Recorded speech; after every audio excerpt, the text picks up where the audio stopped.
The air at forward operating base Archer was thin and sharp, tasting of dust and cold rock. It scraped the lungs with every breath, a constant reminder of the altitude. Sergeant Anya Sharma drew it in slowly, her gaze sweeping across the jagged ridgeline that formed the far wall of the canyon. The wind, a fickle and treacherous beast in these Afghan highlands, whispered through the outcropping where she lay, tugging at the frayed edges of her ghillie blanket. Around her, the atmosphere was thick with a different kind of pressure. A team of elite marksmen, flown in from 3 different units, were preparing for the demonstration. They moved with the loud confidence of men who knew their own value, their gear a catalog of the military's latest and most expensive toys. Their rifles were sleek, carbon fiber creations, adorned with advanced optics and integrated ballistic computers that promised first-round hits at impossible distances. Corporal Evans, a young sniper with a swagger that outmatched his rank, was holding court. He ran a gloved hand over the chassis of his Nemesis 338 rifle. "This thing practically aims itself," he boasted to the small crowd of onlookers. "The computer accounts for everything but the wrath of God. Point, click, done." His eyes flickered over to Sharma, who was methodically assembling her own weapon. His lip curled in a barely concealed smirk. Her rifle was an M2010, an upgraded but fundamentally older design.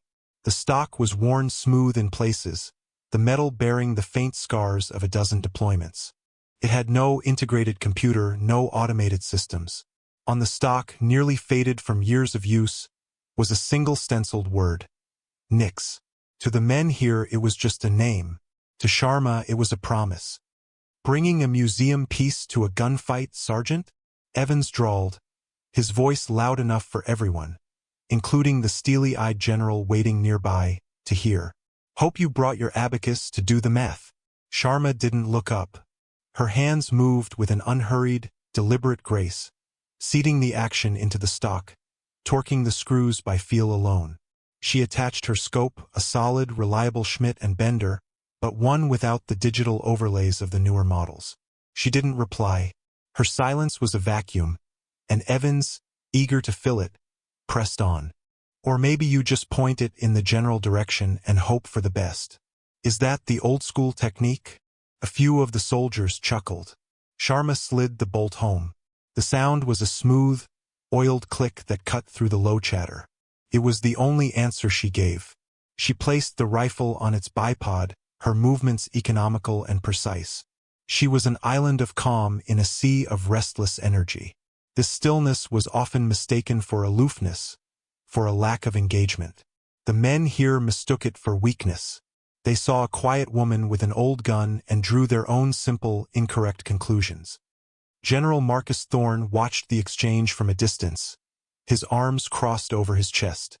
He was a man carved from granite and impatience, a commander from a generation that valued decisive, visible action above all else. He had been briefed on Sergeant Sharma. Her file was a patchwork of commendations and redacted mission summaries. Impressive on paper, but Thorne was a man who trusted only what he could see. And what he saw was a lone NCO who seemed utterly out of step with the high-tech, high-speed unit she was meant to impress. He saw her antiquated rifle and the quiet, almost passive way she carried herself, and his skepticism hardened into a low-grade annoyance. This demonstration was too important for sentimentality or relics. He strode over, his boots crunching on the gravel. "All right, let's get this circus underway," he barked, his voice a gravelly command that silenced all side conversations. He pointed a leather-gloved finger toward a distant speck on the opposing canyon wall. "The target is a standard 12 by 20-inch steel plate. Range is 2,250 meters. The wind," he paused, letting his gaze sweep across the valley, "is a nightmare. We're here to prove that this new generation of equipment can make a shot like that reliable, repeatable. We need to demonstrate overmatch capability to secure funding for the new doctrine." "No pressure." His eyes landed on Evans. "Corporal, you're up. Show me what that $250,000 rifle can do." Evans grinned, his confidence radiating. "Yes, sir," he settled behind his nemesis. his spotter already feeding data into the rifle's integrated system. The wind meter chirped. The onboard computer crunched the numbers, displaying the firing solution directly in the scope's heads-up display. It was a sterile, digital process. Evans adjusted his parallax, took a steadying breath, and fired. The rifle's report was a sharp, flat crack.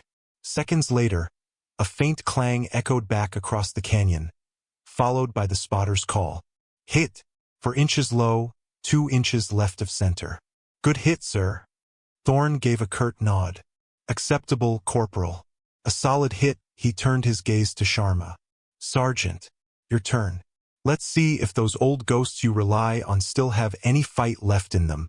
The dismissal was overt, the condescension thick in the air. The other soldiers shifted, some with smirks, others with a flicker of pity. To them, this was a foregone conclusion. She was being set up to fail, a living demonstration of why the old ways were obsolete. Sharma's expression remained placid. She moved into position behind her rifle, her body a study in practiced efficiency.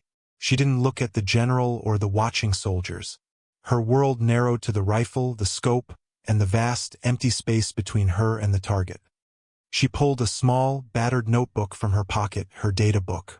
Its pages were filled with handwritten notes, charts, and calculations. The ink faded from sun and time. She took out a kestrel wind meter, holding it up, her eyes scanning the subtle signs of the wind's passage. The dance of dust devils in the canyon below, the sway of a lone, hardy bush on a nearby ledge, the drift of a high-altitude cloud. She wasn't just measuring the wind at her position. She was reading its story across the entire 2-kilometer gap. The minutes ticked by. 1, 2, 3. Evans, still flushed from his success, began to fidget. What's she waiting for? An engraved invitation. He muttered to his spotter. General Thorne's patience, already thin, was wearing away to nothing. He tapped his foot on the hard-packed earth, the rhythmic sound and auditory expression of his mounting irritation. Sergeant, he said, his voice tight, we are on a schedule. Are you going to take the shot, or are you just going to commune with the mountain all day? Sharma didn't acknowledge him. Her focus was absolute. Her eyes were closed for a moment, her breathing slowing until it was barely perceptible. She was feeling the rifle, the earth beneath her, the subtle vibrations carried on the air. Then her eyes opened. She made a final, minute adjustment to her elevation turret, a single, precise click. She settled her cheek against the stock, the worn material cool against her skin. She exhaled slowly, smoothly. At the natural respiratory pause, her finger tightened on the trigger. The crack of her M2010 was deeper, throatier than Evans's rifle. The sound rolled through the canyon, a heavy, resonant boom that seemed to hang in the thin air. Everyone watched the distant target through binoculars and spotting scopes. They waited for the telltale puff of dust from a miss or the glint of impact on steel. Seconds stretched into an eternity. Nothing. The spotter nearest to Thorne lowered his scope, a confused frown on his face. He rechecked his focus and looked again. No impact, he finally announced, his voice uncertain. He scanned the area around the plate. No splash. I don't see where it went. Way high. Must have gone clear over the ridge. A snort of derisive laughter came from Evans. High? She missed the whole damn mountain. The collective tension on the firing line broke. The mood shifted from professional scrutiny to open mockery. The soldiers who had been watching with detached interest now exchanged knowing glances. The quiet woman with the old gun had failed, just as they'd all expected. General Thorne's face was a thundercloud. He strode toward Sharma's position. His jaw clenched so tightly a muscle jumped in his cheek. She was already pulling the bolt back, the spent brass casing ejecting with a soft metallic ping. Sergeant. Thorne's voice was dangerously low, a growl of contained fury. Explain yourself. That was not a miss. That was an act of gross incompetence. You just wasted my time, the range's time, and a very expensive piece of ammunition to send a round into orbit. What in the hell was that? Sharma remained silent, her gaze still fixed downrange. as if she were watching something no one else could see. Her lack of a response, of any visible shame or apology, seemed to enrage the general further. "Stand down, Sergeant," he snapped. "You're done here. Pack your gear. I'll be having a long talk with your CO about your future as a designated marksman. Clearly, it's a role you are no longer suited for." Humiliation settled over the scene, thick and suffocating. Evans was openly smirking now, basking in her failure. The other soldiers began to turn away, the show over. Sharma finally turned her head, her calm, unreadable eyes meeting the general's furious glare. She opened her mouth to speak, but before any words could form, a sound cut through the air. It started as a low hum, a strange, high-frequency whine that vibrated in the teeth. It was not the familiar whistle of incoming mortars or the roar of a jet. This was alien, synthetic. Within seconds, the hum escalated into a deafening shriek that seemed to come from every direction at once. Simultaneously, the base's perimeter alarms erupted in a chaotic symphony of sirens and strobing lights. The digital displays on the soldiers' gear flickered and died. The comm system, a moment ago clear, dissolved into a torrent of screeching static. "What the hell is going on?" Thorne roared, his anger instantly replaced by alarm. "Get me a sit rep.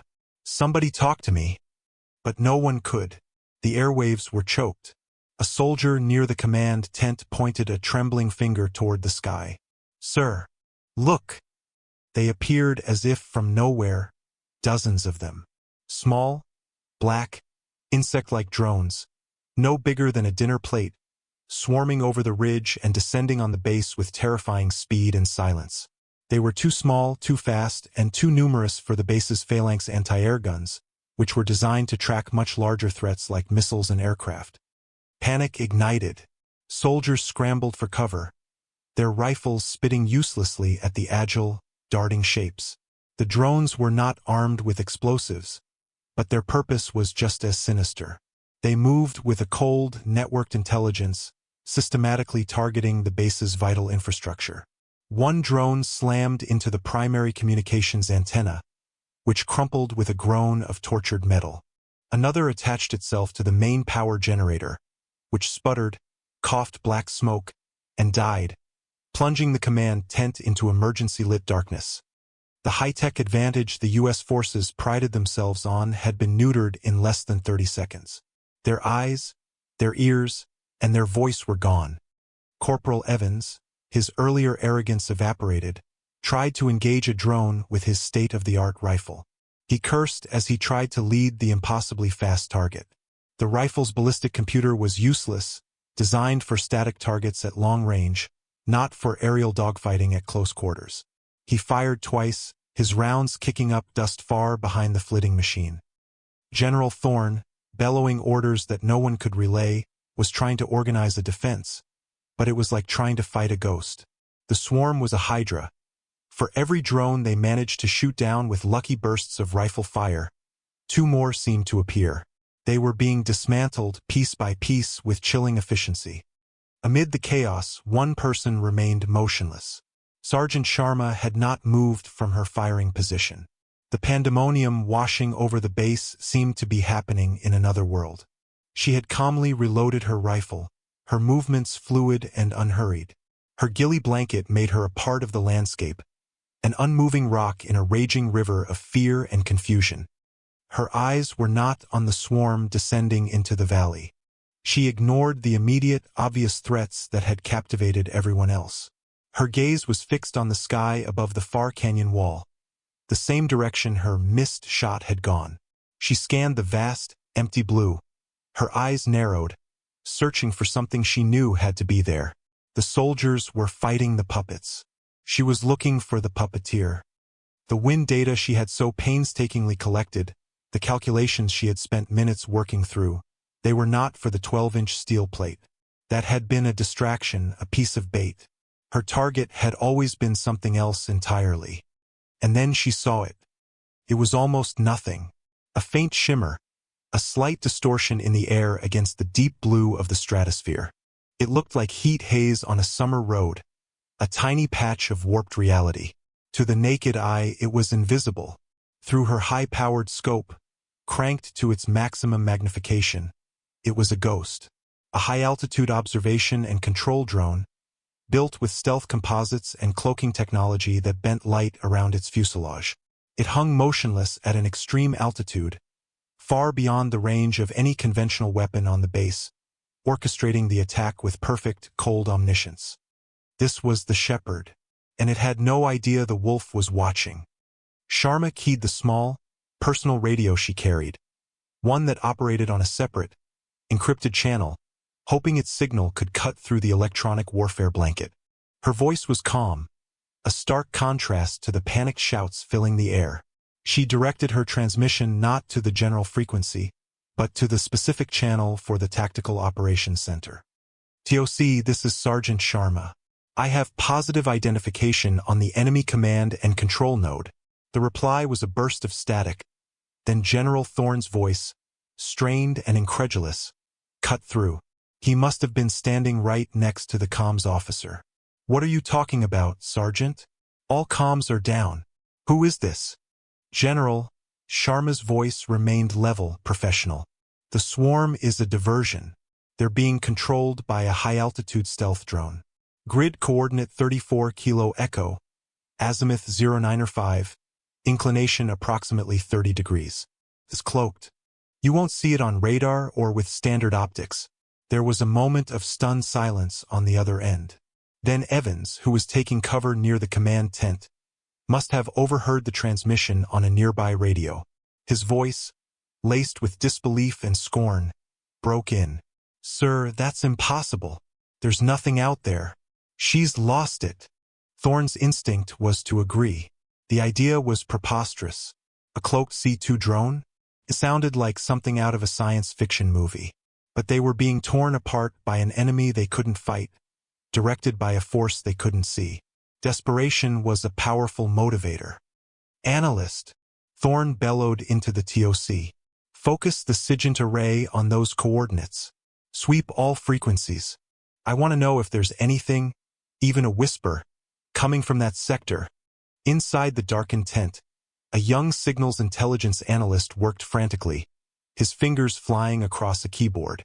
The primary sensors were down, but a secondary, directional antenna was still partially functional. He angled it toward the coordinates Sharma had provided. For a few seconds, his screen showed nothing but static. Then, a faint, almost imperceptible pattern emerged from the noise. A tightly packed, encrypted data stream. It was the digital equivalent of a ghost. Sir, I've got something, the analyst shouted, his voice cracking with excitement and fear. It's a command signal. Extremely low probability of intercept, military-grade encryption. It's broadcasting the swarm's attack vectors and target prioritization. It's coming from the exact coordinates Sergeant Sharma called out. Holy hell, she's right. She's looking right at it. The revelation hit the TOC like a physical blow. Every officer in the tent turned to stare at the radio, as if they could see Sharma through it. The woman they had dismissed, the sniper they had mocked, was the only one who had seen the real threat. Thorne's mind raced, processing the implications. His earlier anger at her missed shot curdled into a dawning, terrifying understanding. She hadn't missed. She couldn't have. She had been ranging the real target all along. Sharma, are you still there? Thorne's voice was urgent, stripped of all its earlier condescension. Standing by, General, came the calm reply. Can you engage that target? Affirmative.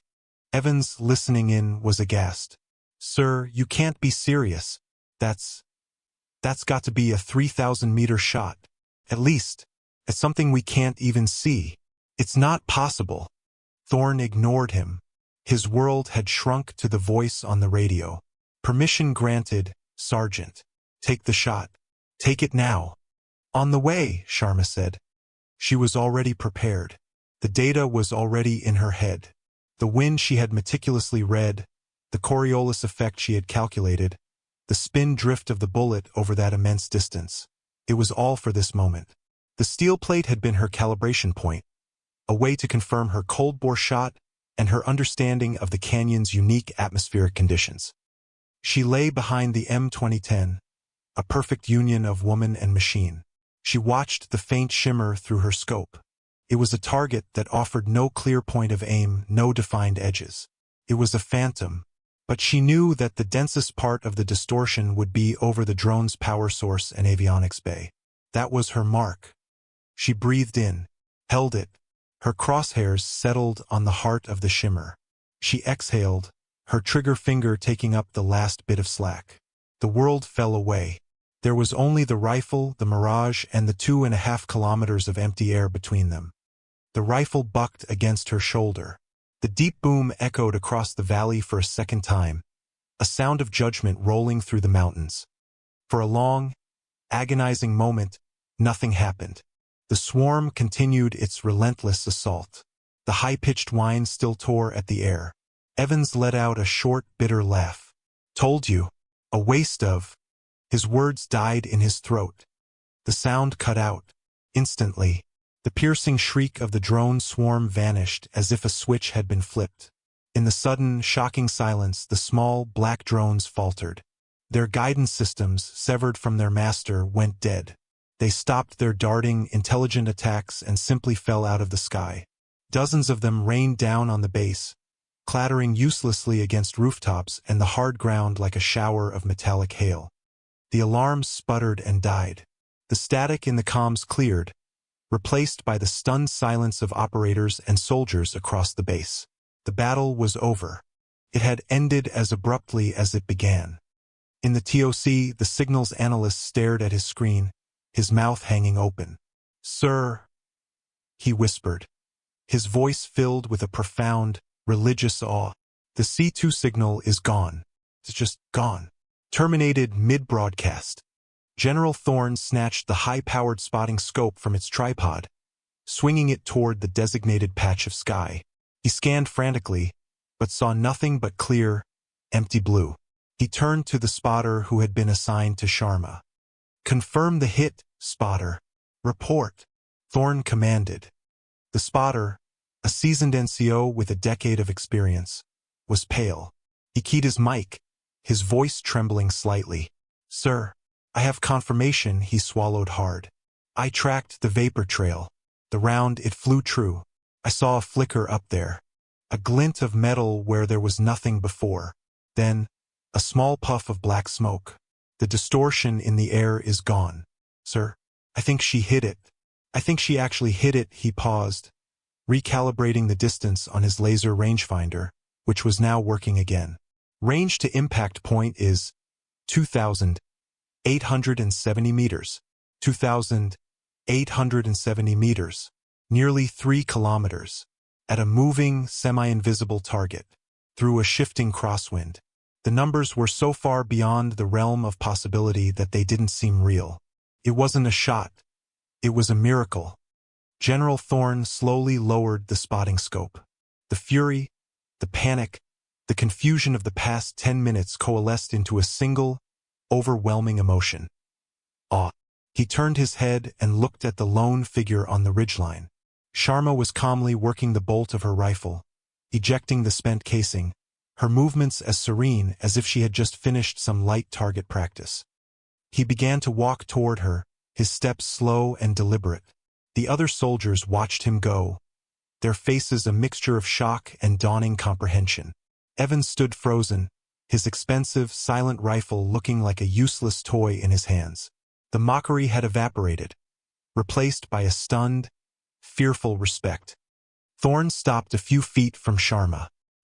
He looked down at her, then at the old rifle resting on its bipod. His eyes fell on the worn, stenciled name on the stock. Nix.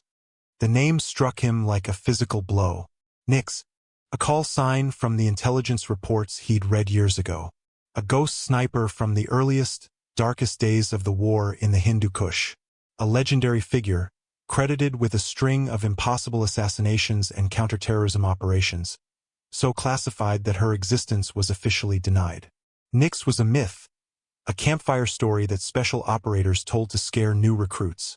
A sniper who could supposedly make shots that defied the laws of physics. He had always assumed it was an exaggeration, a composite of several different operators. He looked at the quiet sergeant in front of him, at her calm, steady eyes. He realized he was not looking at a myth. He was looking at a legend. He finally found his voice. It was quiet, stripped of all authority, holding only a profound and deeply humbled respect. "Sergeant Sharma," he began, then stopped, correcting himself. He was not speaking to a sergeant. He was speaking to a force of nature. "Nix, what was your firing solution?" Sharma didn't look up at him. She didn't boast or preen. Her victory was a quiet, internal thing. She simply tapped a finger on her worn data book, its pages fluttering in the mountain breeze.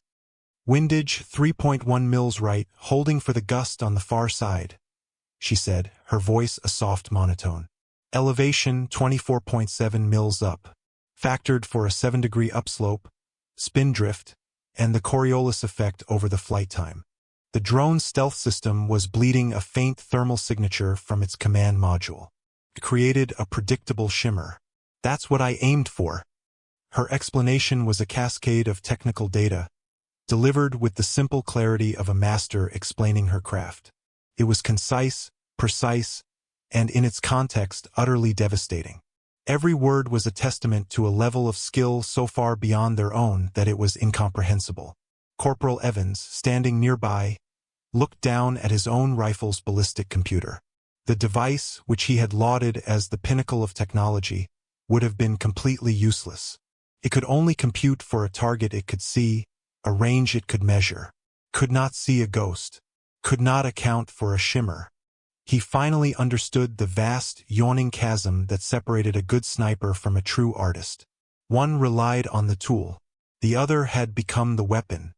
The silence that followed was heavy and complete. No one knew what to say.